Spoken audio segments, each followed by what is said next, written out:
Standing wave कब बनता है? When two waves of equal amplitude and same frequency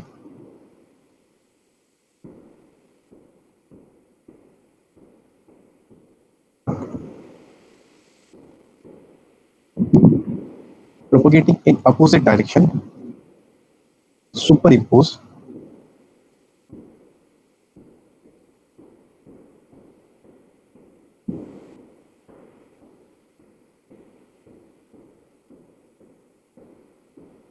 the resultant wave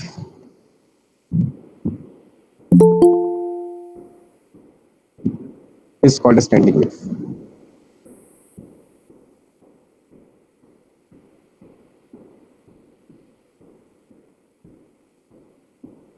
example,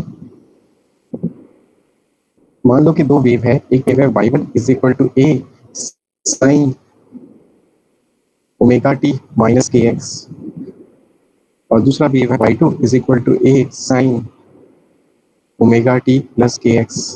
देखो ये दो वेव है, दोनों का एम्पलीट्यूड सेम है, दोनों का फ्रीक्वेंसी सेम है और ये वेव पॉजिटिव एक्स डायरेक्शन में जा रहा है और ये वेव नेगेटिव एक्स डायरेक्शन में जा रहा है, मतलब ये दोनों अपोजिट डायरेक्शन में जा रहा है।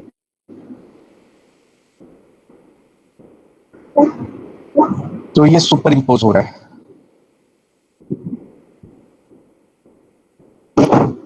सुपर इम्पोज मतलब ऐड हो रहा है। जब ये दोनों ऐड अप होंगे तो जो रिजल्टेंट वेव बनेगा उसका जो y होगा वो हो जाएगा y1 प्लस y2। और y1 y2 को यहाँ पे सब्स्टिट्यूट कर देते हैं, दोनों को यहाँ पे डाल देते हैं, एक कॉमन आ जाएगा।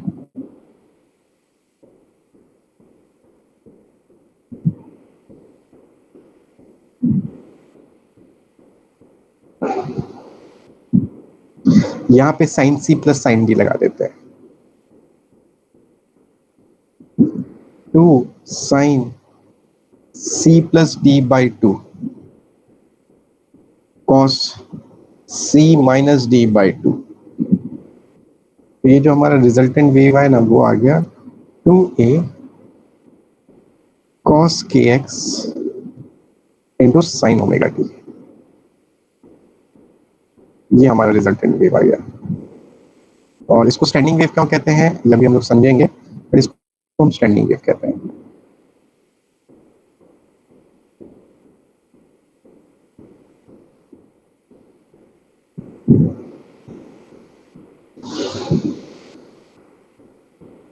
सर सेम फ्रीक्वेंसी के बाद क्या लिखा है? हाँ, सेम फ्रीक्वेंसी के बाद क्या लिखा है? सेम फ्रीक्वेंसी के बाद क्या लिखा है definition? Okay, same frequency propagating in opposite direction, propagating in opposite direction superimposed, then resultant wave is called as standing wave.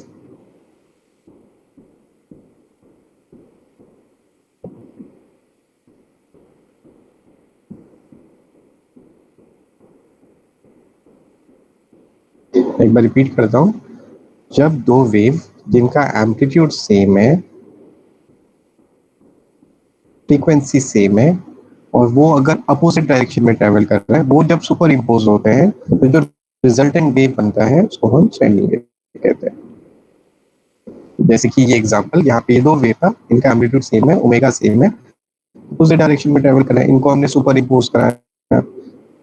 अब सुपर इम्पोज कराया तो जो नेट पाई होगा y1 प्लस y2 हो जाएगा, y1 y2 को डाल दिया, sine c plus sine d लगा दिया, तो ये इक्वेशन आ गया और ये स्टैंडिंग वेव का इक्वेशन है। क्यों है ये हम समझेंगे।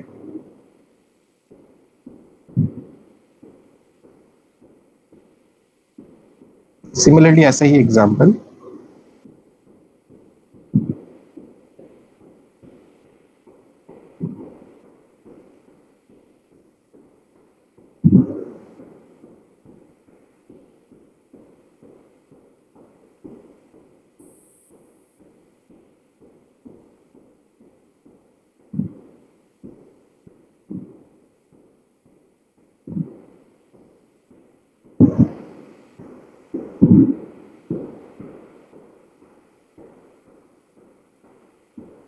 ये भी स्टैंडिंग वेव का इक्वेशन।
कॉपी होगी तो बता देना।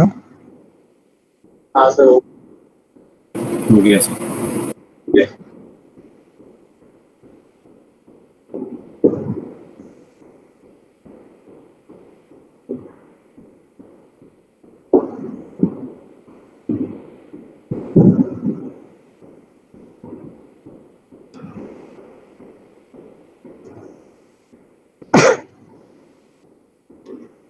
अब ना ये ट्रैवलिंग वेव का इक्वेशन नहीं हो सकता है। क्यों नहीं हो सकता? क्योंकि हमने पढ़ा था ट्रैवलिंग वेव का इक्वेशन तभी होता है जब एक्स और टी ना एक दूसरे के साथ लीनियरली रिलेटेड होके आता है।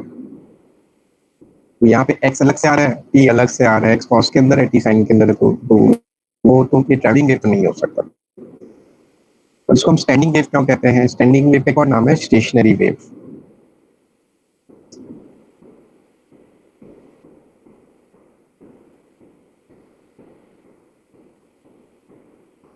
इसको स्टेशनरी वेव या स्टैंडिंग वेव क्यों कहते हैं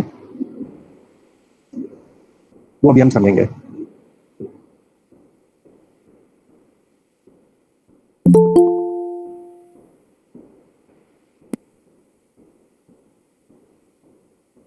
अब जैसे कि एग्जांपल ये वाला लेते हैं, y is equal to y is equal to 2a sin kx into cos omega t।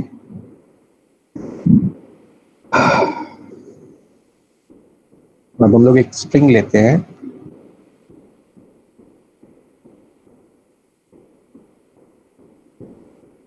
जहां पे इसको ओरिजिन मानते हैं, इसको एक्स एक्सिस लेते हैं और इसको वाई एक्सिस लेते हैं। अब इस इक्वेशन में दो वेरिएबल है, एक्स भी है, टी भी है।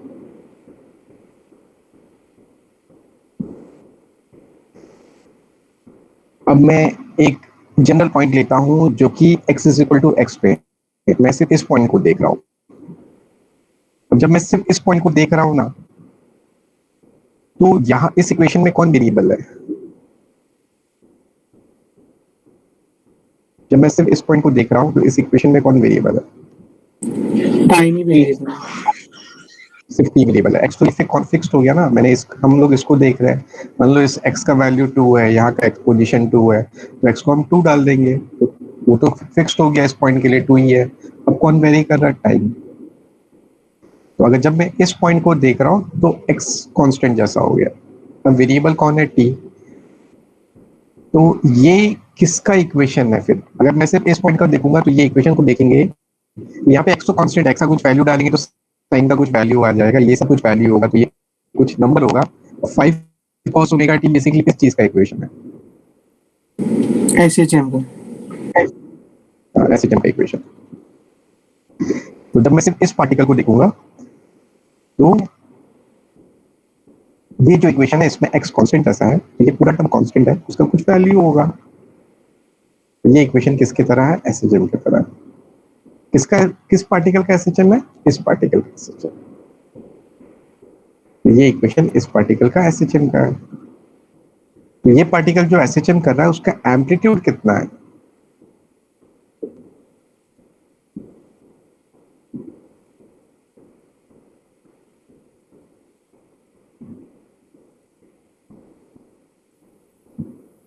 टू एस आई ये पार्टिकल जो एसएचएम, हाँ अभी मैंने बताया ना बाहर वाला टर्म तो पूरा कांस्टेंट जैसा है, तो वही बाहर वाला टर्म को ही एम्पलीट्यूड कहते हैं।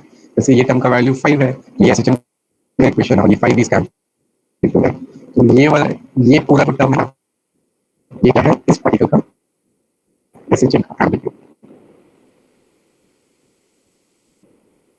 अब मैं कोई दूसरा पार्टिकल को देखूंगा, जैसे इस पार्टिकल का एक्स मान लो x1 है, मैं दूसरा पार्टिकल को देखा जिसका x x2 है, फिर से यहाँ पे एक्स कांस्टेंट है, दूसरा है और ये सर आवाज जा रहा है। एक सेकंड, अब मैं दूसरा पार्टिकल को देखूंगा तो x का कोई दूसरा वैल्यू डालूंगा तो इसका कोई दूसरा वैल्यू आएगा, तो इसका जो एम्पलीट्यूड है वो कुछ और आएगा।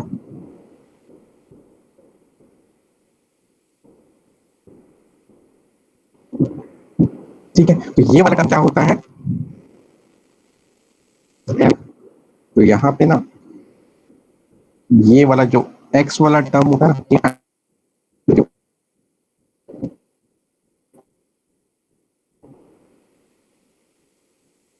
अलग अलग पार्टिकल का ये जो एम्पलीट्यूड आएगा सेम आएगा कि डिफरेंट आएगा? डिफरेंट आएगा सर।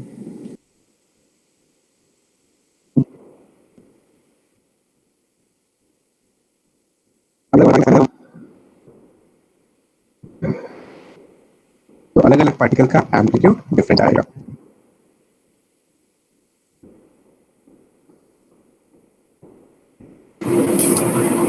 सर आवाज साफ नहीं आ रही आपकी। ये स्टैंडिंग वेव में आवाज साफ नहीं आ रही है।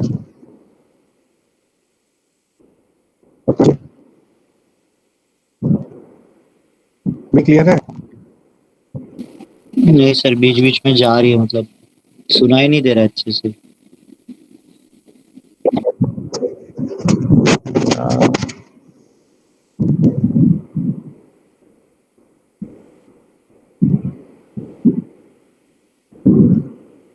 रुक के ट्राई करते हैं, देखो।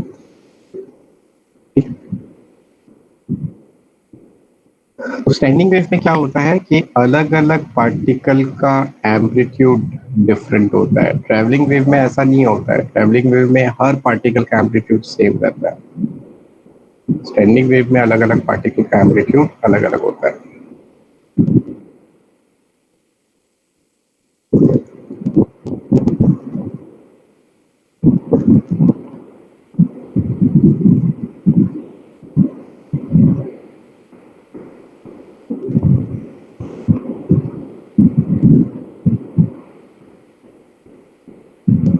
हो गया? अब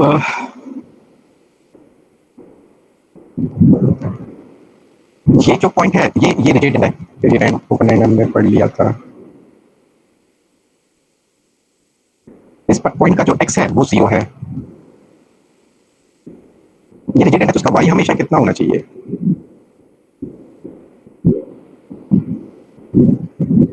अगर ये रिजिड एंड है तो उसका y हमेशा कितना होना चाहिए?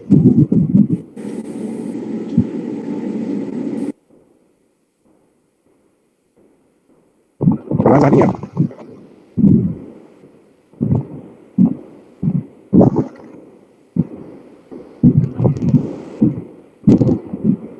आवाज आ रही है? आ रही है सर, लेकिन थोड़ा साउंड और भी आ रहा है।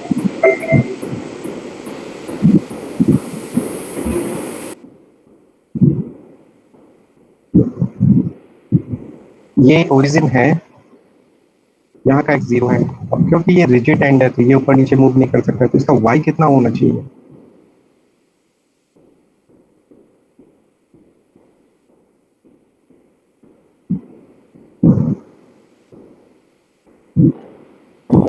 जीरो ही होगा ना।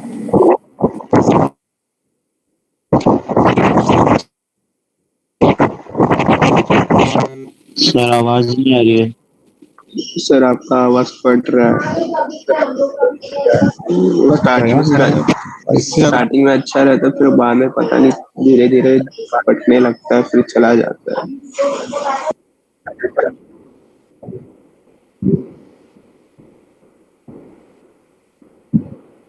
नेटवर्क इश्यू होगा मेरे यहाँ पे।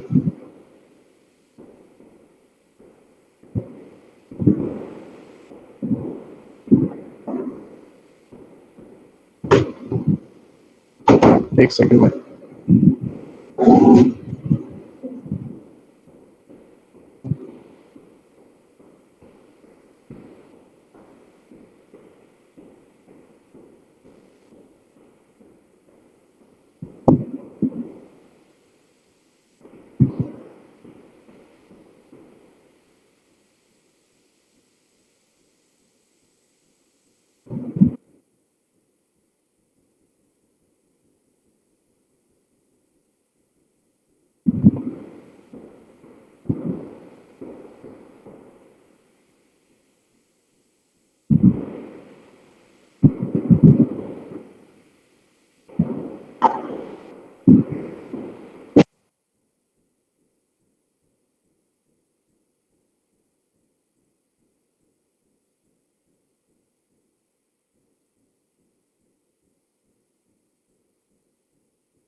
हाँ, आप ट्राई करते हैं। हाँ, तो ये जो पार्टिकल है, ये ओरिजिन पे जो पार्टिकल है वो रिजिड एंड पे है, तो उसका वाई जीरो होना चाहिए और हमेशा जीरो होना चाहिए। तो हमेशा जीरो होना चाहिए मतलब एक्स को जीरो डालेंगे ना तो वाई को हमेशा जीरो होना चाहिए। तो यहाँ पे देखो एक्स को जीरो डालेंगे तो साइन जीरो जीरो हो जाएगा, वाई जीरो होगा। बट ये वाला इक्वेशन में एक्स को जीरो डालेगी ना, नहीं ये वाला इक्वेशन में एक्स को जीरो डालेंगे ना तो ये वाला वैल्यू वन आएगा, तो वाई हमेशा जीरो नहीं होगा। तो वो सिर्फ इसी इक्वेशन में होगा। तो स्टैंडिंग वेव ना ऐसा तब बनता है जब ओरिजिन जो है वो कहाँ पे लाई कर रहा है, रिजिड एंड पे। अगर रिजिड एंड पे ओरिजिन है ना तो जो स्टैंडिंग वेव बनेगा उसका इक्वेशन हमेशा ऐसा ही होगा। तो उसको एक्स को जीरो डालने से वाई जीरो बनना चाहिए। सिमिलरली ओपन एंड पे क्या होता है कि अगर ओरिजिन पे ओपन एंड है तो ये सबसे ज्यादा फ्री टू मूव है, तो इसका एक्स को जीरो लेने से इसका वैल्यू वन बनाना चाहिए। तो फिर स्टैंडिंग वेव का इक्वेशन ये तब होता है जब एक्स को जीरो डाल मतलब ओरिजिन कहाँ पे है, ओपन एंड पे। ये भी याद रखना।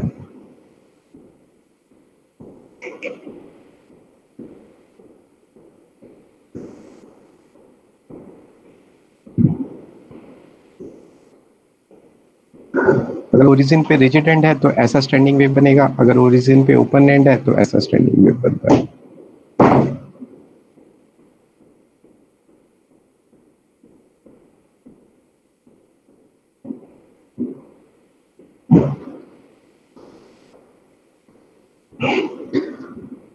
अब एक चीज और, ये जो अभी हमने पढ़ लिया कि स्टैंडिंग वेव में अलग अलग पार्टिकल का एम्पलीट्यूड डिफरेंट होता है। ट्रैवलिंग वेव में ऐसा नहीं होता। ट्रैवलिंग वेव में हर पार्टिकल का एम्पलीट्यूड सेम होता है। स्टैंडिंग वेव में अलग अलग पार्टिकल का एम्पलीट्यूड डिफरेंट होता है। तो कोई भी पर्टिकुलर पार्टिकल का एम्पलीट्यूड कौन सा टर्म होता है, ये 2a और ये x वाला टर्म जो भी आ रहा है। अगर साइन की एक्स आ रहा है तो साइन की एक्स, अगर कॉस की एक्स आ रहा है तो कॉस की एक्स। 2a और x वाला टर्म, ये एम्पलीट्यूड होता है कोई भी पर्टिकुलर पार्टिकल। अब हम लोग एक पार्टिकल लेते हैं जो x equal to lambda by 2 पे है, तो उसका ये वाला वैल्यू देखेंगे ना तो ये होता है 2 पाई बाय लैम्डा और x का वैल्यू लैम्डा बाई 2 है। उसको हम सॉल्व करेंगे तो पाई आ जाएगा। साइन पाई का वैल्यू हमेशा जीरो होता है, तो उसका y जो आ जाएगा वो जीरो आ जाएगा। और इसका y जीरो कब होगा, किस इंस्टेंट पे, कोई पर्टिकुलर इंस्टेंट पे क्या हमेशा।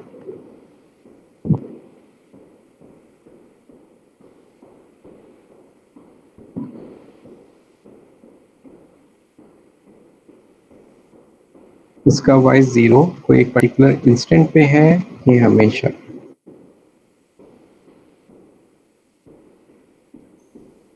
एक पर्टिकुलर इंस्टेंट पे।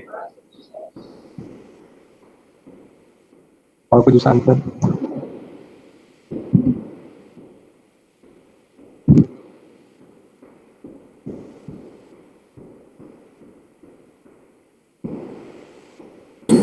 सर हमेशा रहेगा।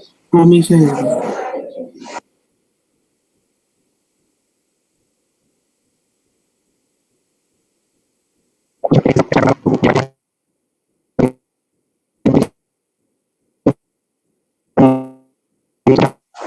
सर आवाज नहीं आ रही। हाँ सर कुछ भी नहीं सुनाई दिया समझ लो। यार नेटवर्क प्रॉब्लम है।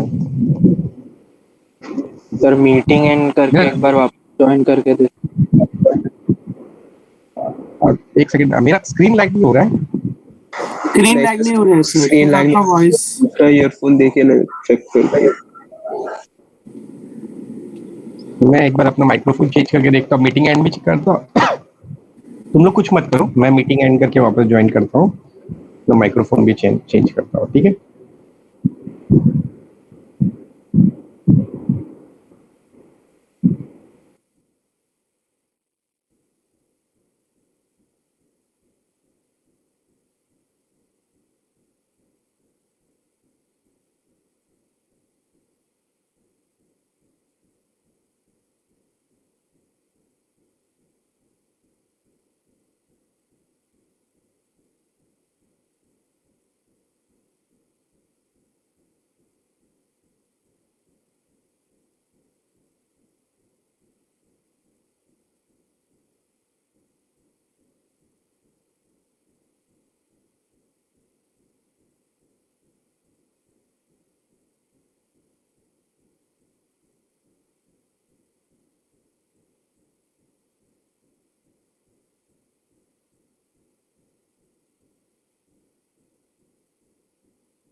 अब ट्राई करते हैं।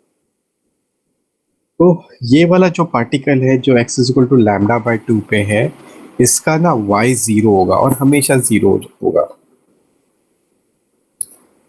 ऐसा ट्रैवलिंग वेव में नहीं होता है। ट्रैवलिंग वेव में किसी भी पार्टिकल का y हमेशा के लिए 0 नहीं होता है, एक पर्टिकुलर इंस्टेंट 0 होता है जब वो मेन पोजीशन में आता है।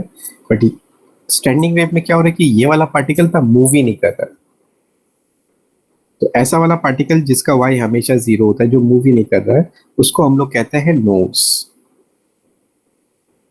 सिमिलरली यहाँ पे x is equal to lambda भी डालेंगे ना, तो जब यहाँ पे लैम्डा डालेंगे तो ये वाला वैल्यू आ जाएगा 2 पाई। साइन 2 पाई का वैल्यू भी 0 होता है, तो इसका भी y हमेशा 0 आएगा। Similarly 3 lambda by 2, 4 lambda by 2, इन सब 3 लैम्डा बाई 2, फिर 2 लैम्डा, ऐसे करके ये सब पार्टिकल का y हमेशा 0 होगा। इनको हम लोग कहते हैं नोड्स।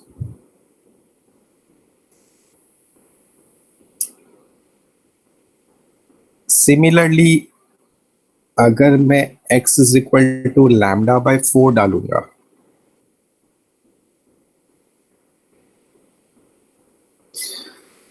तो यहाँ पे अगर मैं लैम्डा बाई 4 डालूंगा तो ये वाला वैल्यू आ जाएगा पाई बाई 2।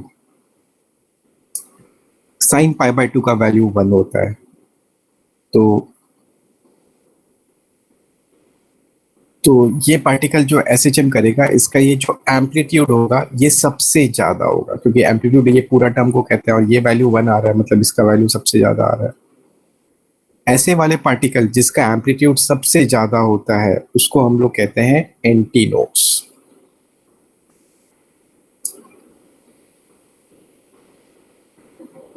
तो नोड्स किसको कहते हैं? वो पार्टिकल जिनका एम्पलीट्यूड सबसे कम होता है। एंटी नोड्स किसको कहते हैं? वो पार्टिकल जिसका एम्पलीट्यूड सबसे ज्यादा होता है।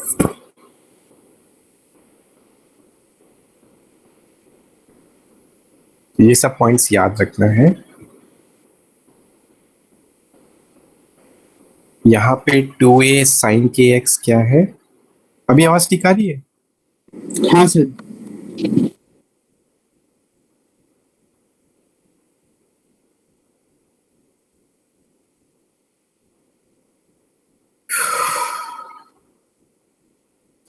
और एंटी नोड का एम्पलीट्यूड कितना है? 2 मैक्सिमम। 2a।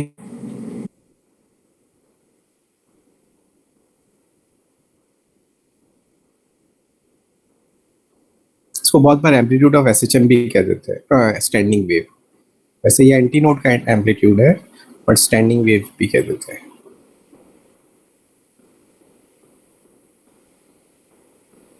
और यहाँ पे 2a में a क्या है? देखो 2a में a क्या है? a ये जो स्टैंडिंग वेव जिस दो ट्रैवलिंग वेव के एडिशन से बना है वो।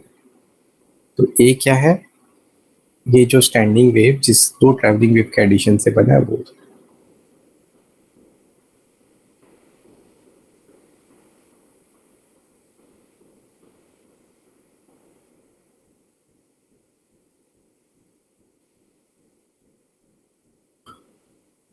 नोड्स किसको कहते हैं? जिनका एम्पलीट्यूड मिनिमम होता है।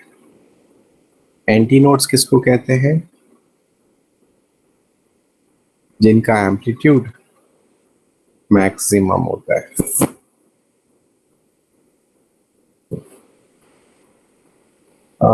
Distance between two adjacent nodes या फिर एंटी नोड्स, दो नोड्स के बीच का डिस्टेंस कितना होता है? अभी हमने किया था, मतलब हमने नोड्स का पोजीशन निकाला था कि यहाँ नोड्स है, यहाँ नोड्स है, यहाँ नोड्स है। इन दोनों के बीच का डिस्टेंस कितना आया था? Lambda by 2। सिमिलरली दो एंटी नोड्स के बीच का डिस्टेंस भी लैम्डा बाई 2 होता है।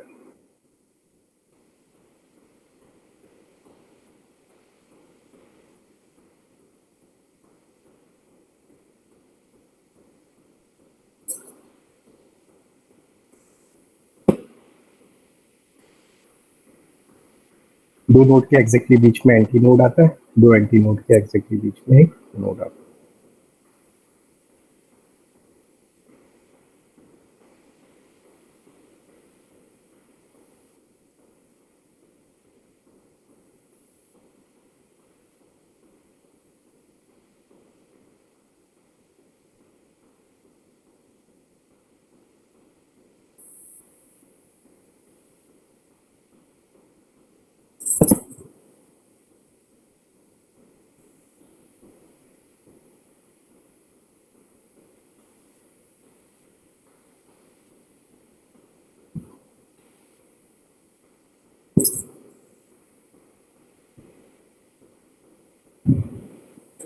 यहाँ तक किसी को कोई डाउट है? No sir. मैं एक बार रिवाइज करा देता हूँ। सब चीजें, सारे पॉइंट्स अच्छे से समझ के याद रखना है।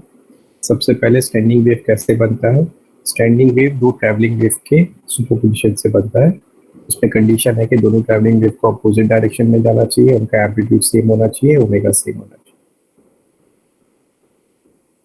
फिर स्टैंडिंग वेव का इक्वेशन कैसा होता है। स्टैंडिंग वेव का इक्वेशन या तो ऐसा होता है या फिर ऐसा होता है। अब कब कौन सा होगा वो डिपेंड करेगा कि ओरिजिन पे कौन सा एंड है। अगर ओरिजिन पे रिजिड एंड है तो ऐसा होगा, और ओरिजिन पे ओपन एंड है तो ऐसा होगा।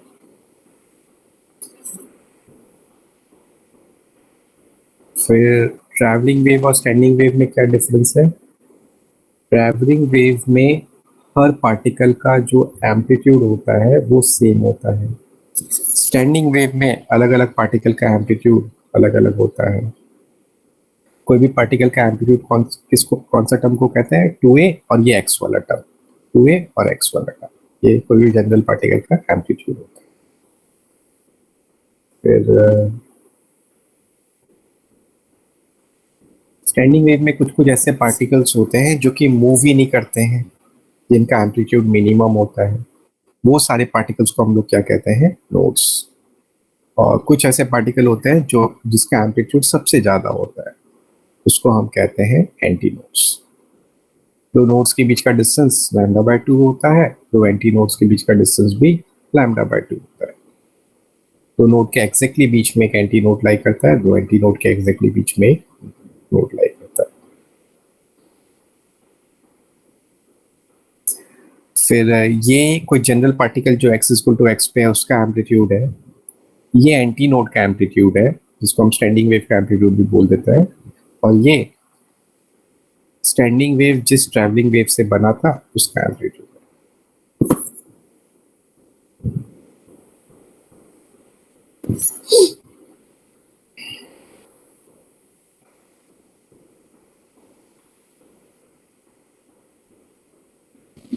Clear sir. हो गया। अब हाँ, अब मैं एक पार्टिकल लेता हूँ, कोई भी एक पार्टिकल, चलो x हमने ऑलरेडी ले रखा है तो मैं जल्दी जल्दी बता देता हूँ। x=λ/2 पे एक पार्टिकल लेता हूँ। इसका जब यहाँ पे λ/2 वैल्यू डालते हैं ना, ये वैल्यू 0 आ जाता है, तो इसका y तो हमेशा 0 है। अब मैं x=λ/4 वाला पार्टिकल लेता हूँ। यहाँ पे λ/4 वैल्यू डालेंगे, ये तो 2π/λ होता है और x का वैल्यू λ/4 है, ये आ जाएगा π/2। तो ये जो इक्वेशन है ये बन जाएगा 2a cos ओमेगा t। ये SHM का इक्वेशन है। cos स्टैंडर्ड फॉर्म में नहीं है तो उसको हम स्टैंडर्ड में कन्वर्ट कर देंगे, तो ये हो जाएगा sin ओमेगा t प्लस π/2। तो ये पार्टिकल SHM कर रहा है, बट इनिशियली ये SHM के कौन से पोजीशन में है। इनिशियली ये अपने SHM के कौन से पोजीशन में,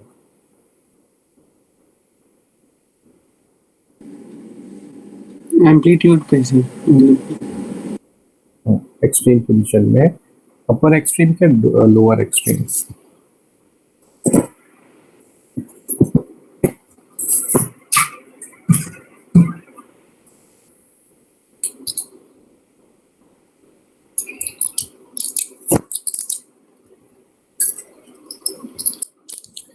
और इसका इनिशियल फेज कितना है, π/2 है ना। हाँ, इनिशियल फेज कितना है π/2। और कोई जनरल टाइम t का फेज कितना है, omega t plus π/2। Omega t plus π/2। ठीक है, अपर एक्सट्रीम पे ना सर। हाँ ये अपर एक्सट्रीम पे।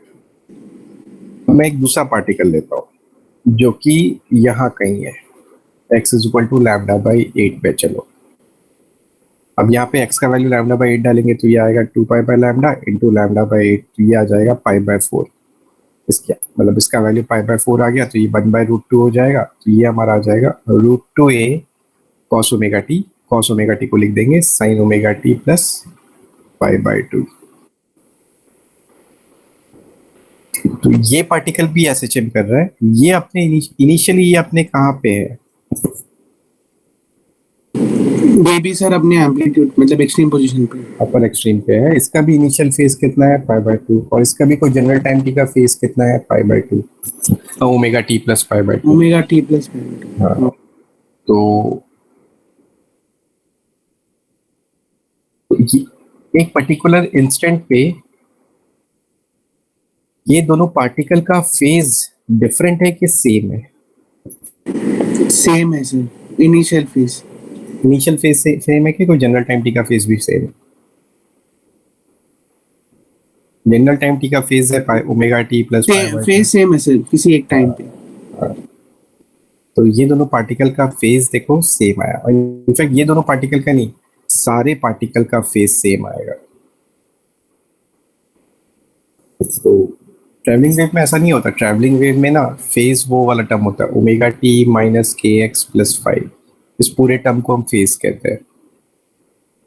अलग अलग पार्टिकल का एक्स अलग अलग है, तो एक्स का अलग अलग वैल्यू डालेंगे तो फेज भी अलग अलग आएगा। तो ट्रैवलिंग वेव में अलग अलग पार्टिकल का फेज अलग अलग होता है, बट स्टैंडिंग वेव में सारे पार्टिकल का फेज सेम होता है।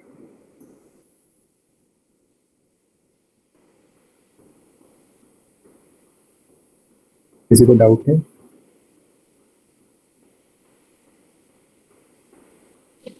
No sir.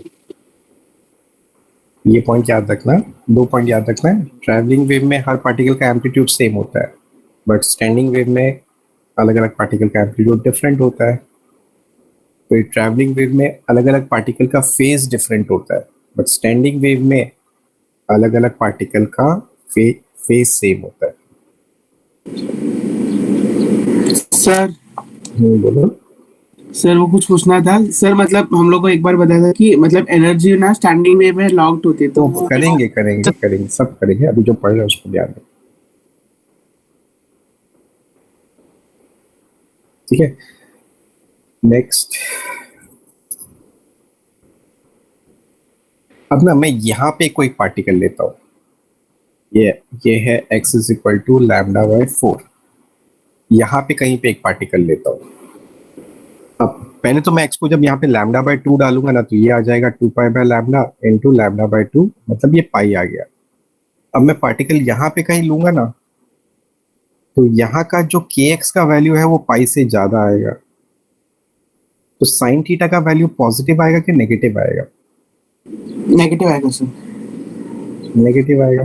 मान लो चलो मैंने पार्टिकल लेता हूँ x इज इक्वल टू 3λ/4। यहाँ पे 3λ/4 वैल्यू डालूंगा तो ये आ जाएगा 3π/2। 3π/2 मतलब -1, तो ये आ जाएगा -2a cos ओमेगा टी। ये स्टैंडर्ड फॉर्म में नहीं है, तो इसको स्टैंडर्ड फॉर्म में अप्लाई करेंगे तो ये हो जाएगा 2a sin omega t plus, या फिर -π/2 लिख दो या फिर प्लस 3π/2 लिख दो। तो इस पार्टिकल का इनिशियल फेज कितना है? 3π/2। और इनिशियली ये पार्टिकल अपने एसएचएम का कहाँ पे है? Lower extreme. और जनरल टाइम टी में इस पार्टिकल का फेज कितना होगा? Omega t plus 3π/2। तो अभी मैंने थोड़ी देर पहले बोला था कि स्टैंडिंग वेव में हर पार्टिकल का फेज सेम होता है, बट ऐसा भी नहीं है। स्टैंडिंग वेव में ना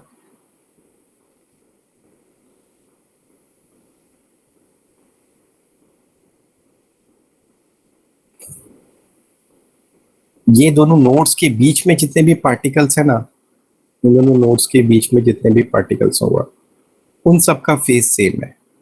फिर ये दोनों नोड्स के बीच में जितने भी पार्टिकल्स होगा उन सब का भी फेज सेम होगा, बट यहाँ ये पार्टिकल और ये दोनों पार्टिकल का फेज अलग अलग होगा। और इनका फेज डिफरेंस कितना आ रहा है? इसका इनिशियल फेज डिफरेंस कितना आ रहा है?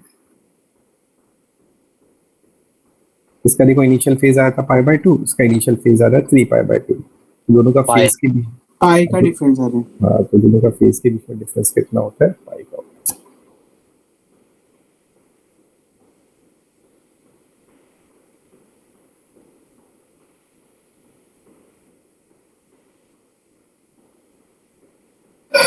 और इस इक्वेशन के अकॉर्डिंग सारे पार्टिकल इनिशियली अपने एसएचएम के एक्सट्रीम पोजीशन में, सारे पार्टिकल, ये सारे अपने अपर एक्सट्रीम में है और ये सारे अपने लोअर एक्सट्रीम में है। अब सारे एक्सट्रीम पोजीशन में तो थोड़े टाइम बाद सब लोग नीचे आएंगे, सब लोग अपने एक्सट्रीम से थोड़ा नीचे आ जाएगा। ये वाला तो मूव करेगा नहीं, ये सब नीचे वाला एक्सट्रीम में है तो ये सब ऊपर जाएंगे थोड़ा थोड़ा।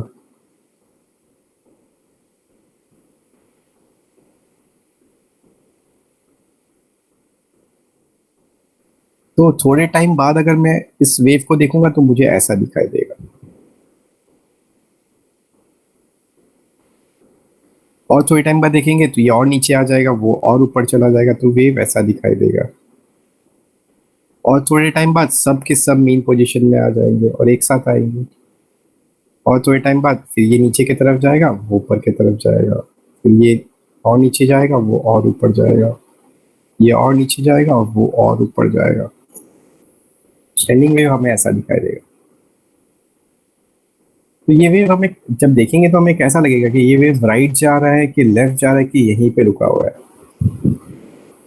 रुका हुआ है, सिर्फ ऊपर नीचे जा रहा है। हाँ, सिर्फ ऊपर नीचे कर रहा है, यही रुका।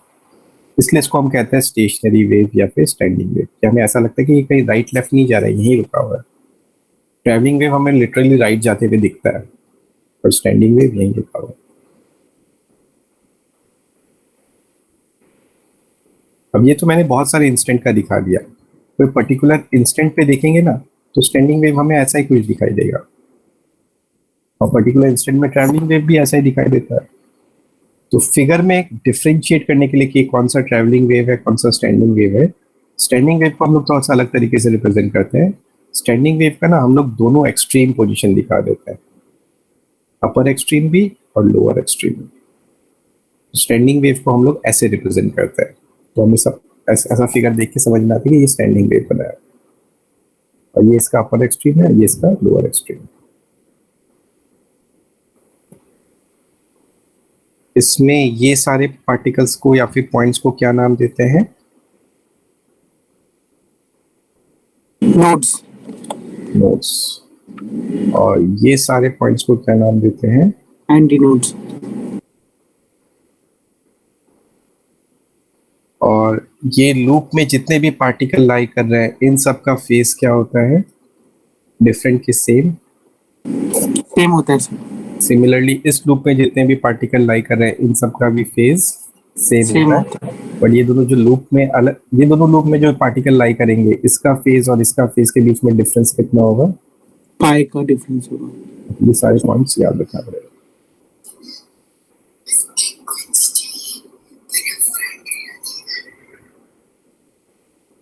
किसी को कोई डाउट है?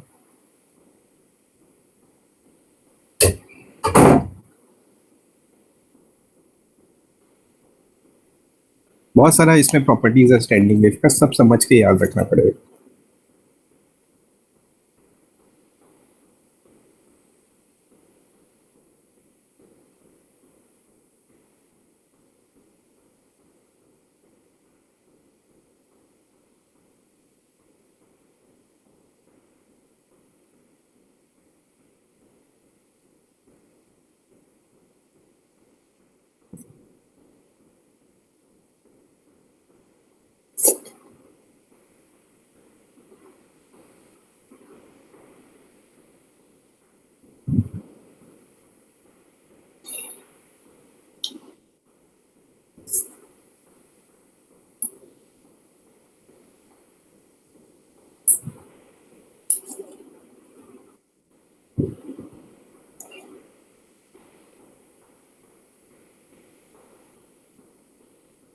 कॉपी हो गया तो बोल देना।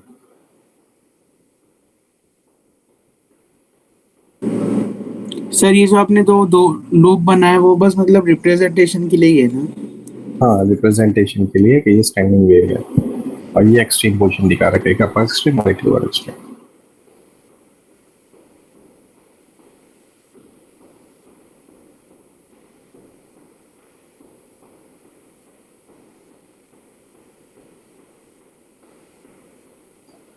सर सेम लूप मतलब?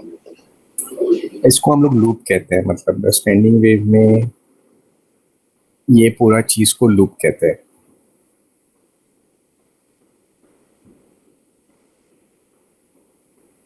तो इस लूप में जितने भी पार्टिकल्स लाई कर रहे हैं उनका फेज सेम होगा। ये सारे पार्टिकल एक ही लूप में लाई कर रहे हैं। इस पार्टिकल और इस पार्टिकल का जो फेज डिफरेंस होगा वो पाई का होगा, क्योंकि ये एडजेसेंट लूप में लाई कर रहे हैं। सर ये जो स्टैंडिंग वेव का जो आपने रिप्रेजेंटेशन किया है वो तो सिर्फ मतलब फिक्स्ड एंड वाला ही स्टैंडिंग वेव है ना? हाँ, ओपन एंड का भी ऐसा ही कुछ होगा, थोड़ा सा अलग होगा, उसमें भी एक्सट्रीम।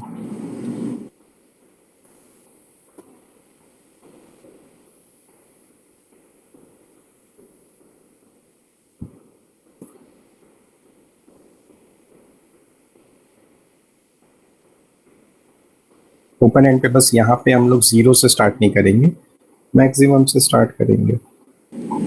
हाँ सर।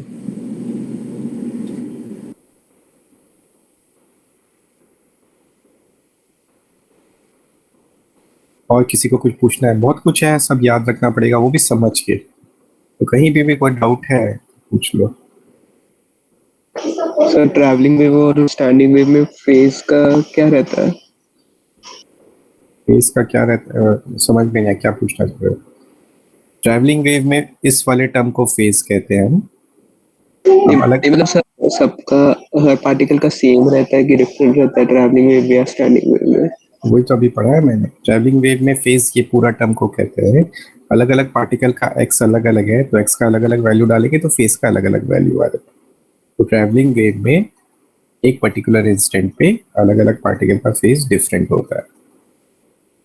बट अभी स्टैंडिंग वेव में हमने समझा कि ये सारे पार्टिकल ना इनिशियली अपने अपर एक्सट्रीम में है। अपर एक्सट्रीम का फेज होता है π/2, तो ये सारे पार्टिकल का फेज सेम है, π/2 इनिशियल फेज। सिमिलरली हमने ये समझा कि ये सारे पार्टिकल इनिशियली अपने लोअर एक्सट्रीम में, लोअर एक्सट्रीम का फेज होता है या तो 3π/2 या फिर -π/2। तो ये सारे पार्टिकल का भी फेज सेम है, लेकिन इन दोनों का पार्टिकल का फेज अलग अलग है और इनका फेज डिफरेंस कितना आ रहा है? 5। स्टैंडिंग वेव में एक लूप में जितने भी पार्टिकल लाई कर रहे हैं उनका फेज सेम है, बट एडजेसेंट लूप में जो पार्टिकल्स लाई कर रहे हैं उनका फेज डिफरेंस पाई का होगा।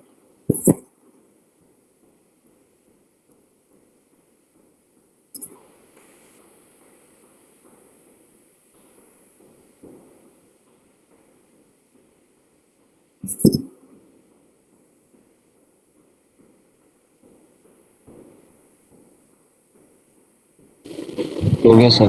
हो गया।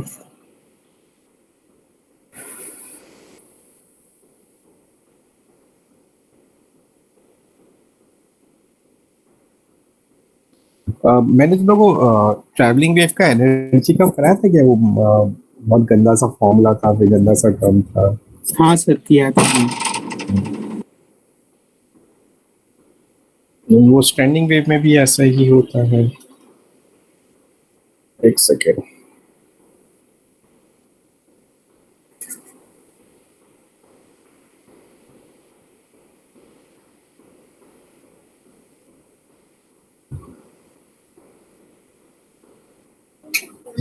मैं जा रहा हूँ पट्टी करने।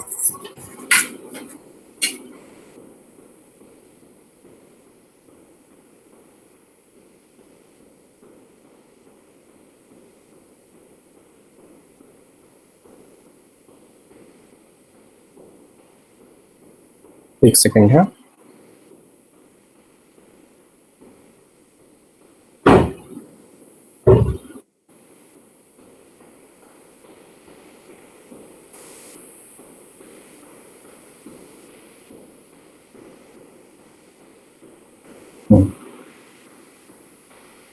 हाँ, हमने वो सब किया था ना, ये सब कि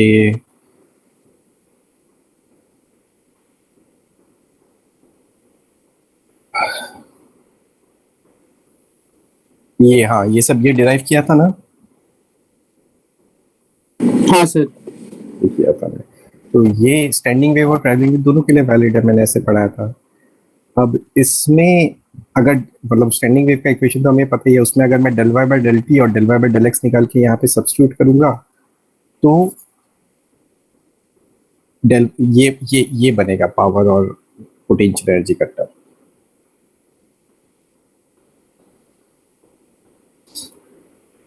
ठीक है, अब ये इम्पोर्टेंट नहीं है। हाँ, ये थोड़ा सा ट्रिकी है और इम्पोर्टेंट नहीं है, तो जिसको इंटरेस्ट है वो कर सकते हैं, जिसको इंटरेस्ट नहीं है वो छोड़ भी सकते हैं इसको।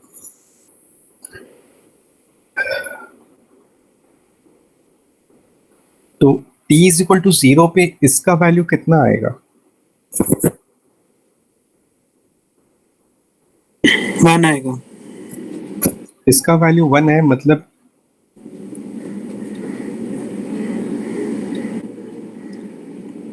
पार्टिकल अपने एसएचएम के कौन से पोजीशन पे है?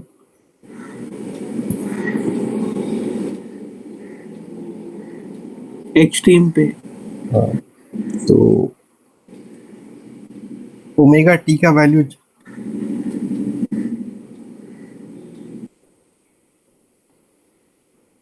इज इक्वल टू 0 पे पार्टिकल कहाँ पे है? एक्सट्रीम पोजीशन पे।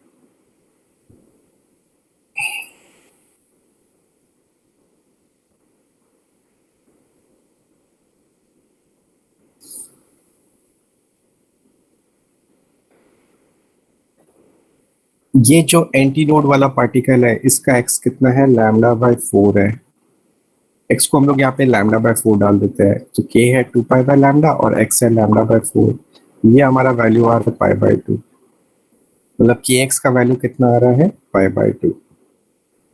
मतलब ये वाला टर्म कितना होगा? 0। अब ये वाला टर्म 0 कब होगा? जब ये एक्सट्रीम पोजीशन में है कि हमेशा? हमेशा होगा। तो ये वाला पार्टिकल के पास पोटेंशियल एनर्जी कितना स्टोर होगा? 0। और कब होगा? जब वो एक्सट्रीम पोजीशन में है कि हमेशा? हमेशा 0 ही रहेगा। तो ये देखो यहाँ पे लिखा हुआ है कि पोटेंशियल एनर्जी हमेशा 0 है इस पार्टिकल का। सिमिलरली ये वाला टर्म भी कितना होगा इस पार्टिकल का? पावर 0 होगा। तो ये जो एंटीनोड है इसके थ्रू पावर हमेशा कितना ट्रांसफर होगा? 0। ये भी हमेशा ही होगा। तो याद रखना, स्टैंडिंग वेव में एंटीनोड के थ्रू कभी भी एनर्जी ट्रांसफर नहीं होता है। तो ये पूरा डिराइव करके हमने निकाला है। सिमिलरली ये वाला टर्म का वैल्यू 1 आएगा इस पार्टिकल का, एंटीनोड का। तो उसका काइनेटिक एनर्जी हमेशा 0 होगा क्या? नहीं सर। नहीं सर। नहीं होगा। लेकिन काइनेटिक एनर्जी 0 हमेशा नहीं होगा, बट होगा भी। कब होगा? जब ये अपने एसएचएम के कौन से पोजीशन पे है? मीन पोजीशन में क्या एक्सट्रीम पोजीशन में है?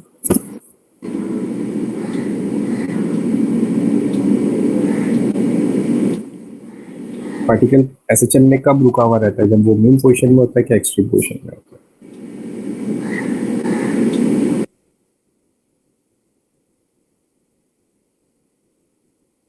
पार्टिकल का वेलोसिटी एसएचएम के दौरान कब 0 होता है? Extreme position. Extreme position. इस पार्टिकल का काइनेटिक एनर्जी 0 होगा, बट कब होगा? जब ये एक्सट्रीम पोजीशन। बाकी समय इसका काइनेटिक एनर्जी 0 नहीं होगा। तो ये याद रख सकते हो, रख लो, नहीं तो नहीं रखोगे तो भी चलेगा कि स्टैंडिंग वेव में एंटीनोड के थ्रू कभी भी एनर्जी ट्रांसफर नहीं होता है, उसका पावर हमेशा 0 होता है। एंटीनोड का पोटेंशियल एनर्जी भी हमेशा 0 होता है। एंटीनोड का काइनेटिक एनर्जी हमेशा 0 नहीं होता है, पर तब होता है जब वो एक्सट्रीम पोजीशन में। बाकी समय उसके पास काइनेटिक एनर्जी होता है। हम लोग नोट पे आ जाते हैं। ये वाले पार्टिकल का x जो है वो लैम्डा बाय 2 है, तो kx का वैल्यू निकालेंगे। k तो 2 पाई बाय लैम्डा है और x लैम्डा बाय 2 है, तो शायद से पाई आ रहा है, पाई आ रहा है। तो इसका kx का वैल्यू पाई आ रहा है, तो काइनेटिक एनर्जी कितना आएगा? 0 आएगा। कब? जब ये मेन पोजीशन में क्या हमेशा? हमेशा 0 ही आएगा। इसका पोटेंशियल एनर्जी देखो, kx का वैल्यू पाई है, तो पोटेंशियल एनर्जी हमेशा 0 आ रहा है? नहीं सर। इसका पोटेंशियल एनर्जी हमेशा 0 नहीं होगा, बट हाँ, जब ये जब पूरा स्ट्रिंग ऐसा होगा ना, तब ये वाला एलिमेंट एलोंगेटेड नहीं है, तो फिर इसके पास पोटेंशियल एनर्जी कितना होगा? 0। तो पोटेंशियल एनर्जी 0 कब होगा? जब स्ट्रिंग फ्लैट होगा। और पावर के एक्स का वैल्यू पाई डालो यहाँ पे, तो पावर कितना है इसका? 0 होगा हमेशा। हाँ, तो स्टैंडिंग वेव में इस वाले पार्टिकल के थ्रू कभी भी एनर्जी ट्रांसफर नहीं होता। बाकी सबके थ्रू होता है, बाकी कोई भी पार्टिकल ले लो उसका पावर हमेशा 0 नहीं आएगा। तो स्टैंडिंग वेव में एक चीज याद रखना कि नोड्स और एंटी नोड के थ्रू कभी भी एनर्जी ट्रांसफर नहीं होता। ये कॉपी कर लो, किसी को कुछ पूछना है तो पूछ लो। सर वो मतलब ऐसा मैथमेटिकली समझा कि वैल्यू डालने के बाद वो 0 आ रहा है एंटी नोड पे, लेकिन फिर मतलब वो मतलब नहीं समझा कि एंटी नोड से पावर मतलब क्यों वहाँ पे 0 होता है, मतलब वहाँ पे एनर्जी क्यों नहीं होता है? मतलब तो मैं कैसे समझाऊं, वहाँ का पावर 0 मतलब क्यों होता है, मतलब वैसे तो समझ में आ रहा है कि इक्वेशन में हम लोग वैल्यू डाल रहे हैं तो फिर हम लोग को 0 मिलेगा, फील नहीं हो पाएगा। लेकिन feel उसका करना हाँ बहुत मतलब मुश्किल उसका है। सिग्निफिकेंस क्या है, मतलब सिग्निफिकेंस तो यही है कि उसके थ्रू एनर्जी ट्रांसफर नहीं होता है। अब फिजिकली ऐसा क्या हो रहा है वो फील करना बहुत मुश्किल है। वो थोड़ा सा एक्चुअल में होता ये है कि ये स्टैंडिंग वेव दो ट्रैवलिंग वेव से बनता है ना, अपोजिट डायरेक्शन में जाने वाला। हाँ सर। तो जहां जहां नोड और एंटी नोड बनता है ना, वहां पे जो राइट में जो ट्रैवलिंग वेव जा रहा है उसके थ्रू जितना भी एनर्जी ट्रांसफर हो रहा है, और लेफ्ट में जो ट्रैवलिंग वेव जा रहा है उसके थ्रू जितना भी एनर्जी ट्रांसफर हो रहा है, ये दोनों इक्वल होते हैं सिर्फ नोड और एंटी नोड पे। अब ये दोनों इक्वल होता है तो यहाँ से एनर्जी राइट भी जा रहा है लेफ्ट भी जा रहा है और सेम एनर्जी जा रहा है, तो नेट एनर्जी कितना ट्रांसफर होगा? अच्छा हाँ, 0। दोनों वेव्स का एनर्जी सेम ही रहेगा ना, मतलब जिस सिर्फ नोड और एंटी नोड पे। हाँ ठीक है सर। बाकी क्योंकि बाकी जगह नेट एनर्जी ट्रांसफर होगा तो ऑब्वियसली सेम नहीं होगा।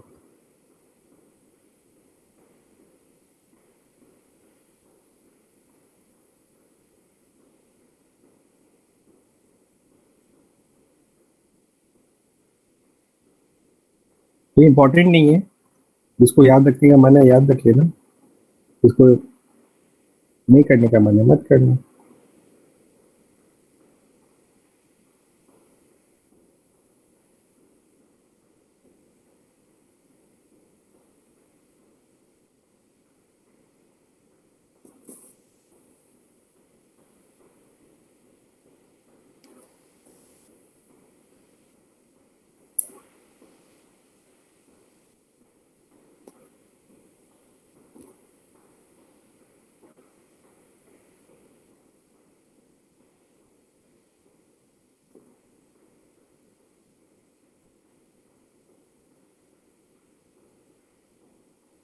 वो कॉपी हो जाएगा तो बोल देना।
हाँ सर हो गया।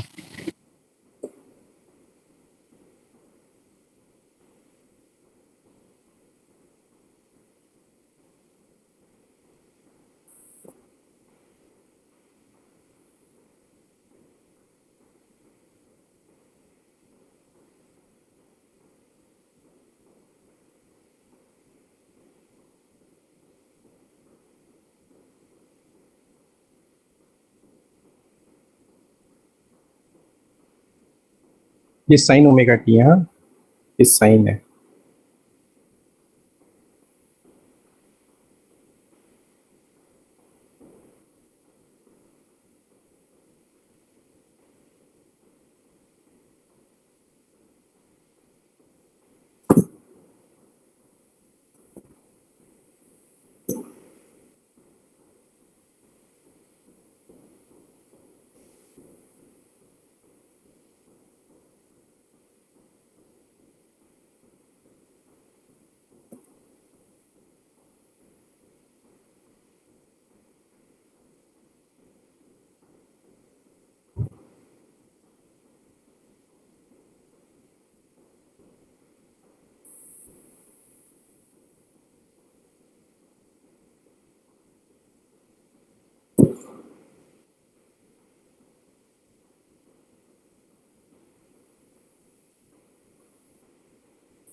कॉपी हो गया सबका?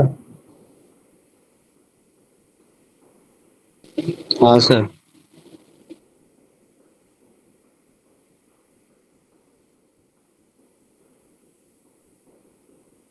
तो स्टैंडिंग वेव में क्या होता है कि ये जो नोड्स है और ये जो एंटी नोड्स है इनके थ्रू कभी भी एनर्जी ट्रांसफर नहीं होता है। तो एक लूप के अंदर ना इसके थ्रू एनर्जी ट्रांसफर नहीं हो रहा है, इसके थ्रू एनर्जी ट्रांसफर नहीं हो रहा है, तो इस लूप के अंदर जो भी एनर्जी है ना ये हमेशा इस लूप के पास ही रहेगा, कहीं नहीं जाएगा। तो एक लूप का टोटल एनर्जी कंजर्व होता है। लूप के अंदर इधर से उधर ट्रांसफर हो सकता है बट इस लूप से बाहर नहीं जा सकता। तो एक लूप का टोटल एनर्जी कंजर्व होता है। इनफैक्ट एक लूप क्या एक आधे लूप का भी कंजर्व होता है। नोड और एंटी नोड की या इसके थ्रू भी एनर्जी ट्रांसफर नहीं हो रहा है, इसके थ्रू भी एनर्जी ट्रांसफर नहीं हो रहा है, तो यहाँ से लेके यहाँ तक भी जितना एनर्जी है वो भी कहीं पे नहीं जाएगा।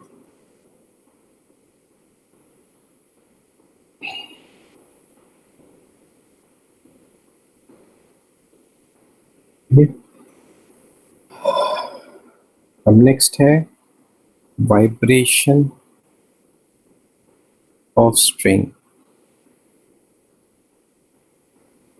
इसमें first fixed at both and, string है जो कि दोनों एंड से फिक्स्ड है।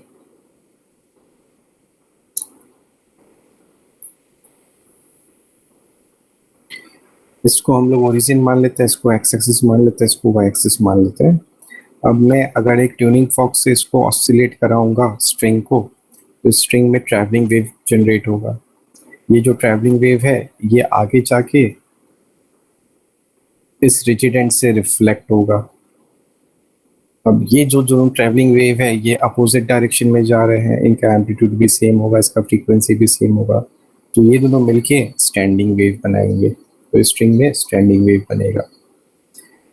अब क्योंकि ओरिजिन पे रिजिड एंड है तो स्ट्रिंग में जो स्टैंडिंग वेव बनेगा उसका इक्वेशन कुछ ऐसा होगा, तो ये sin kx cos omega t। String का लेंथ एक बार l मान लेते हैं। इस पार्टिकल का x 0 है, इस पार्टिकल का पोजीशन l होगा। अब यहाँ पे x = l वाला पॉइंट को क्या होना पड़ेगा, नोड या एंटी नोड? नोड होना पड़ेगा। नोड होना पड़ेगा क्योंकि वो भी रिजिड है, तो ऊपर नीचे तो कर नहीं सकता है, तो उसको नोड ही होना पड़ेगा। अब x = l वाला पार्टिकल को नोड होना पड़ेगा, मतलब यहाँ पे x की जगह l डाल देंगे तो kl का वैल्यू को क्या होना पड़ेगा, मतलब sin थीटा 0 कब कब होता है,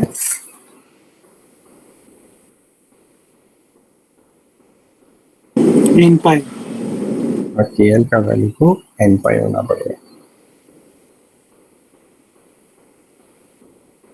k को लिख देंगे 2 pi by lambda n pi, sorry k को लिख देंगे 2 पाई बाय लैम्डा।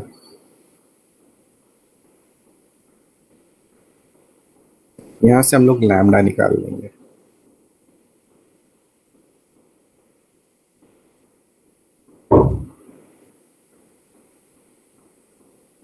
फिर हम f निकाल लेंगे, f होता है v by lambda.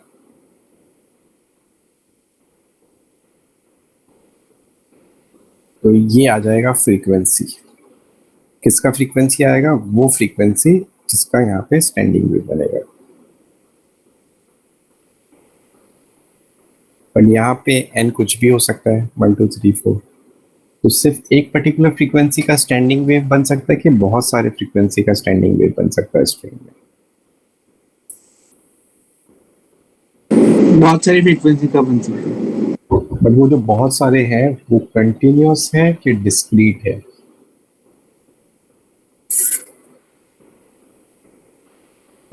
Discrete form से। हाँ, डिस्क्रीट है। तो कोई भी फ्रीक्वेंसी का स्टैंडिंग वेव नहीं बनेंगे, बहुत सारी फ्रीक्वेंसी का स्टैंडिंग वेव बन सकता है, वो ये सारे हैं बट वो डिस्क्रीट है। जैसे मान लो v/2l का वैल्यू 5 आ गया, तो उसमें जो स्टैंडिंग वेव बन सकता है उसका फ्रीक्वेंसी 5 हर्ट्ज हो सकता है। फिर n का वैल्यू 2 डालेंगे तो 10 हर्ट्ज हो सकता है, 15 हर्ट्ज हो सकता है, पर ऐसे 12 हर्ट्ज का स्टैंडिंग वेव नहीं बनेगा।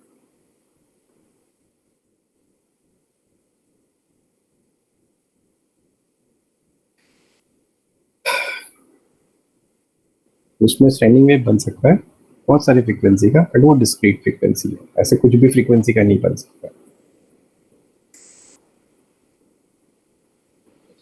अब ये जो किसी को कोई डाउट है? सर नहीं कुछ नहीं। अब ये जो फ्रीक्वेंसी आया हमारा, इस पे v किस पे डिपेंड करेगा? v सोर्स पे डिपेंड करेगा कि स्ट्रिंग पे डिपेंड करेगा?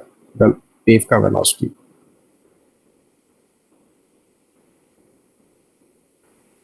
स्ट्रिंग पे डिपेंड करेगा।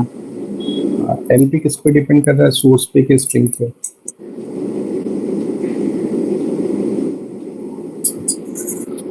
एल स्ट्रिंग पे डिपेंड करेगा। तो ये देखो, ये पूरा फ्रीक्वेंसी सोर्स पे डिपेंड कर रहा है कि स्ट्रिंग पे डिपेंड कर रहा है? स्ट्रिंग पे डिपेंड कर रहा है। तो ये पूरा स्ट्रिंग पे डिपेंड करता है, सोर्स पे डिपेंड नहीं करता है। इसको हम लोग कहते हैं natural frequency of string, natural या फिर रेजोनेंस।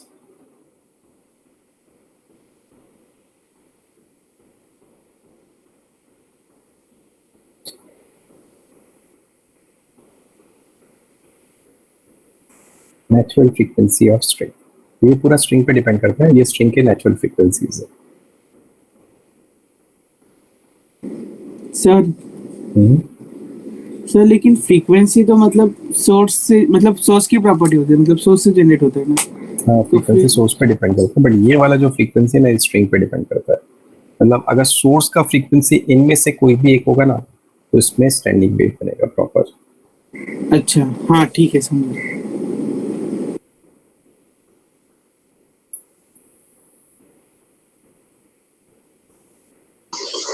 सर इसमें आप वो चीज फिर से बताएं ना कि जब फिक्स्ड ऑन बोथ साइड रहता है तो यहाँ पे स्टैंडिंग वेव बन रहा है। स्टैंडिंग वेव तो हमेशा ही बनेगा, फिक्स्ड ऑन बोथ साइड हो या ना हो। यहाँ पे क्या होगा, अगर मैं यहाँ पे एक ट्रैवलिंग वेव जनरेट कराऊंगा ट्यूनिंग फॉर्क से, वो ट्रैवलिंग वेव आगे जाएगा, फिर रिफ्लेक्ट होगा। ये दोनों वेव अपोजिट डायरेक्शन में जा रहे हैं, इनका एम्पलीट्यूड सेम है, फ्रीक्वेंसी सेम है, तो स्टैंडिंग वेव बनेगा, भले फिक्स्ड हो या ओपन हो।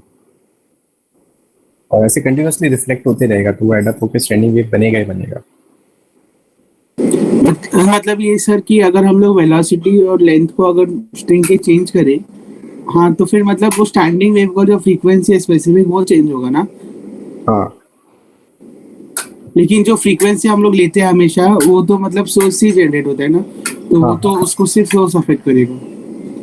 नहीं, सोर्स का फ्रीक्वेंसी भी अगर प्रॉपर स्टैंडिंग वेव बनाना है तो सोर्स का फ्रीक्वेंसी भी चेंज करना पड़ेगा।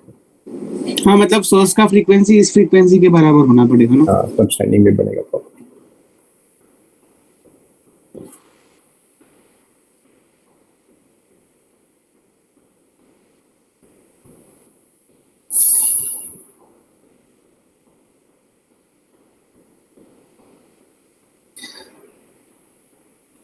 ये हो गया।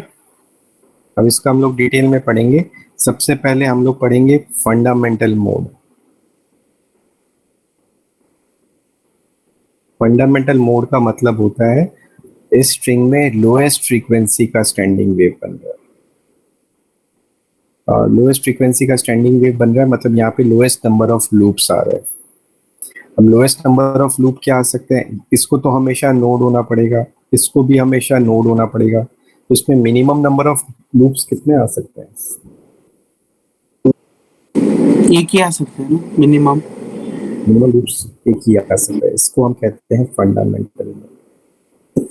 इसका लेंथ ऐसे तो एल है, और हमें पता है कि एक लूप का लेंथ कितना होता है, लैम्डा बाई 2। तो लैम्डा बाई 2 एल के इक्वल है, तो लैम्डा है 2 एल के इक्वल। फ्रीक्वेंसी हो जाएगा v बाई लैम्डा, लैम्डा का वैल्यू डाल देंगे तो आ जाएगा v बाई 2l। तो ये हमारा आया lowest frequency of standing wave, क्योंकि स्ट्रिंग में हो सकता है। इस फ्रीक्वेंसी को हम लोग कहते हैं फंडामेंटल फ्रीक्वेंसी।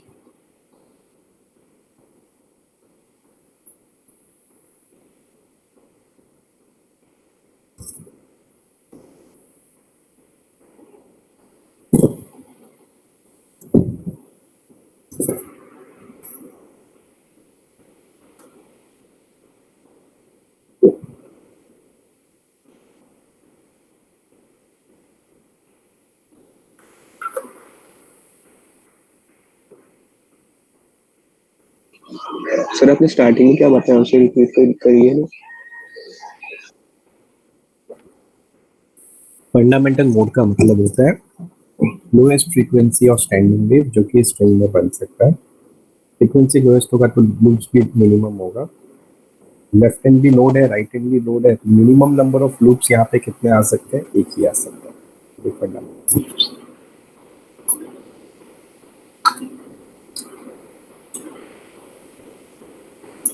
सर कुछ पूछना था।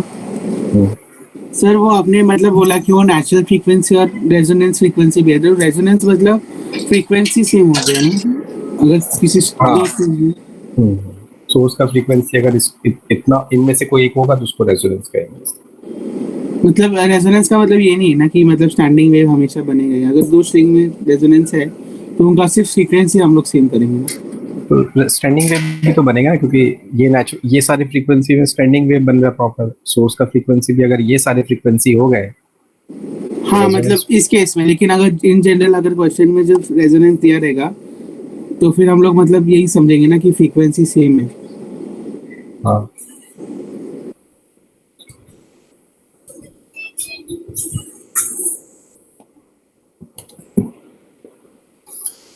ये कॉपी हो गया?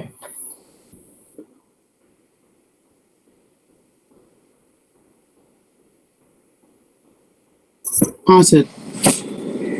अब ना इसका एक और नाम होता है, ये जो इसका अभी हमारा फिलहाल फ्रीक्वेंसी आया है वो फंडामेंटल फ्रीक्वेंसी का 1 टाइम्स आया क्योंकि फंडामेंटल फ्रीक्वेंसी है तो फंडामेंटल फ्रीक्वेंसी का 1 टाइम्स है। तो एक हार्मोनिक में इसका नाम होता है। अब क्योंकि इसका फ्रीक्वेंसी फंडामेंटल फ्रीक्वेंसी का 1 टाइम है तो इसको हम कहेंगे फर्स्ट हार्मोनिक।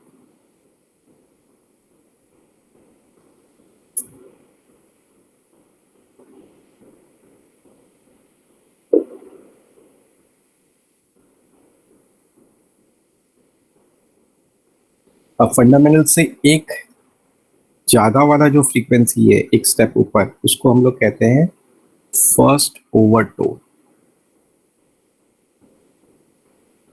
ये फंडामेंटल से एक ज्यादा फ्रीक्वेंसी है, मतलब इसमें फंडामेंटल में जितने भी लूप्स आ रहे थे उससे एक ज्यादा आएगा, एक नेक्स्ट स्टेप होगा। अब ये भी नोट रखना है हमें, ये भी नोट रखना है। फंडामेंटल में तो एक ही लूप है, अब इससे एक ज्यादा नेक्स्ट स्टेप करना है तो अब इसमें कितने लूप्स आएंगे? 2 लूप्स आएंगे। ये लेंथ ऐसे तो एल है पर लैम्डा के टर्म में ये लेंथ लैम्डा है तो लैम्डा जो है वो एल के इक्वल है। एफ हो जाएगा वी बाय लैम्डा, मतलब वी बाय एल। तो हमारा फ्रीक्वेंसी आ गया। वी बाय एल को मैं लिख दूंगा 2 इंटू वी बाय 2एल, या फिर वी बाय 2एल अभी हमने निकाला था फंडामेंटल फ्रीक्वेंसी एफ नॉट, ये हमारा आ गया 2एफ। तो ये फ्रीक्वेंसी फंडामेंटल का 2 टाइम्स आया, उसको हम कहेंगे सेकेंड हार्मोनिक।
हो गया?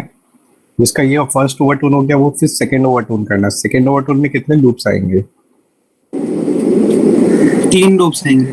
3 लूप्स आएंगे। तो 3 करो आएंगे ऐसे, सर। वैसे ही करो सेकेंड ओवरटोन।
वो जेपीएन सर क्या पढ़ा रहे हैं अभी?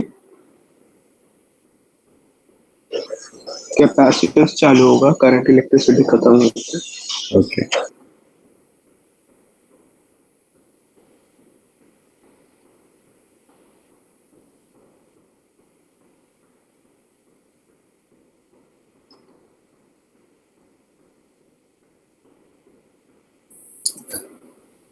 फिर आरबीटी कब कराएंगे जेपीएन सर?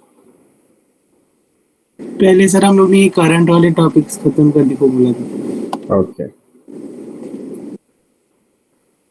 आरबीटी छोड़ के 11th का कोई टॉपिक बचा है क्या? साउंड नहीं wave sir. RBT. Sound wave बाकी हाँ साउंड वेव तो नेक्स्ट में पढ़ाऊंगा।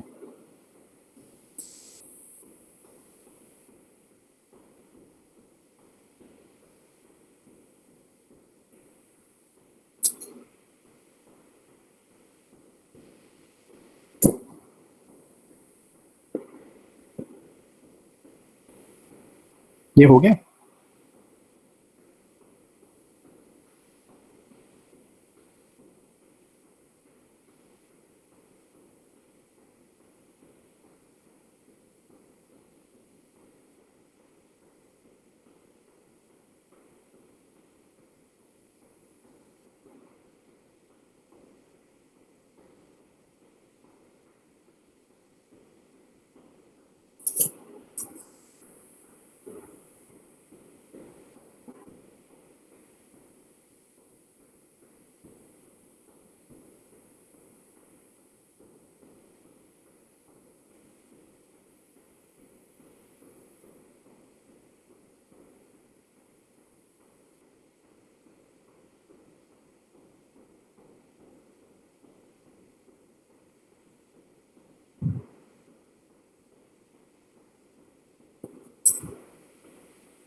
हाँ सर ओके।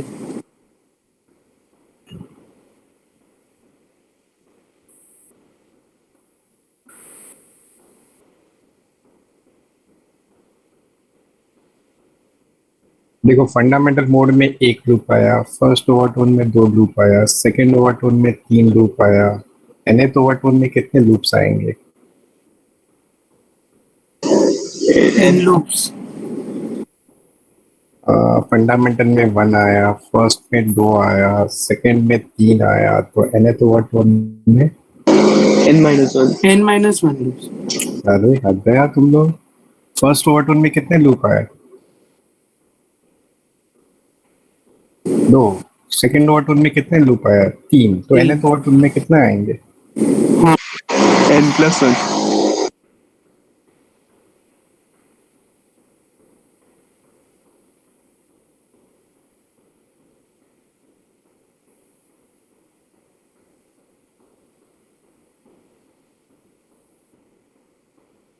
एक ज्यादा आ रहा है ना हर जगह, तो n+1 लूप आएगा।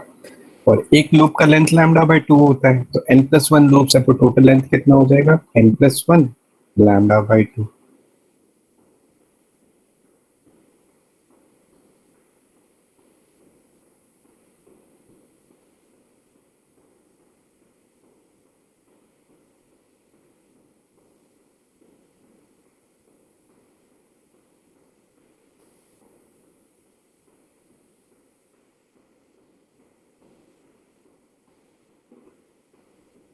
तो ये हमारा आ जाएगा n+1th ओवरटोन, नहीं ओवरटोन नहीं, हार्मोनिक।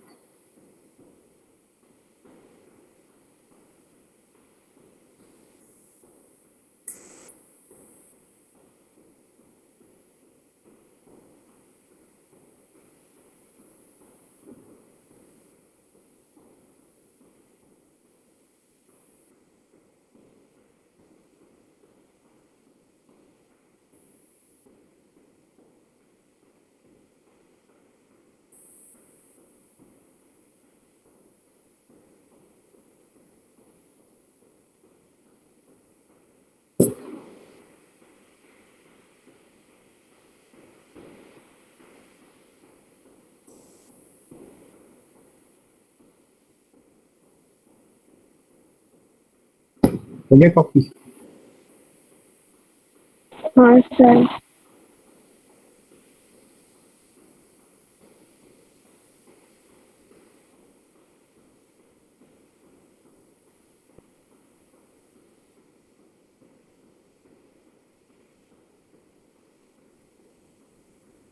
हाँ तो ये भी कॉपी कर लो। अभी हमने जो पढ़ा है उसी का शॉर्ट में लिखा हुआ है। nth ओवरटोन में n+1 लूप्स आ रहे हैं और nth ओवरटोन n+1th हार्मोनिक था ना, तो n+1th हार्मोनिक में n+1 लूप्स आ रहे हैं, तो nth हार्मोनिक में n लूप्स आएंगे। nth ओवरटोन n+1th हार्मोनिक था, तो nth हार्मोनिक n-1th ओवरटोन हो जाएगा और ये nth ओवरटोन का फ्रीक्वेंसी का फॉर्मूला आ गया, वो कॉपी कर लो।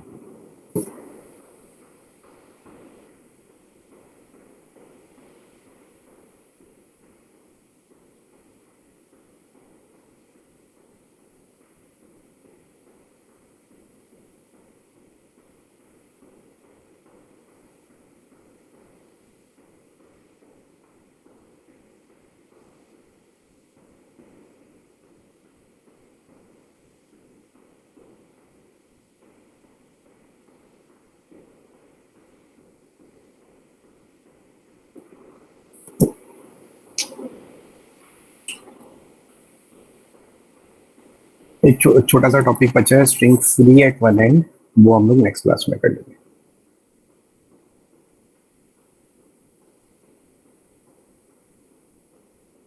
हाँ सर हो गए। ठीक है, कुछ होमवर्क देना है, करोगे? हाँ सर दीजिए चाहूँगा। क्या देना तुम लोग बताओ। वेव ऑन अ स्ट्रिंग का तो ये स्टैंडिंग वेव पूरा कंप्लीट नहीं हुआ है, तो अभी तो इसका ये तो नहीं दे सकता, और कुछ डिस्कस करना तो बोलो।